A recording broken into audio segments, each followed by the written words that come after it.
குடியாத்தம் அருகே அரசு நூலகத்தின் பணியாளர் வீட்டின் பூட்டை உடைத்து 15 சவரன் நகை 80,000 பணம் கொள்ளை. காவல்துறை விசாரணை. வேலூர் மாவட்டம் குடியாத்தம் தரணப்பேட்டை பகுதியைச் சேர்ந்த மதன்.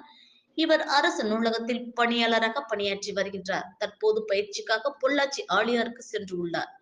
இந்நிலையில் மதன் வீட்டில் அவரின் மனைவி, 2 குழந்தைகள் தனது தாய் வீட்டிற்கு வேலூர் சென்று இன்று வீட்டிற்கு வந்தபோது வீட்டின் பூட்டு உடைக்கப்பட்ட நிலையில் அதை கண்டு அதிர்ச்சி அடைந்தார். பின்னர் வீட்டிற்குள் சென்று பார்த்தபோது பீரோ திறக்கப்பட்ட நிலையில் இருந்தது.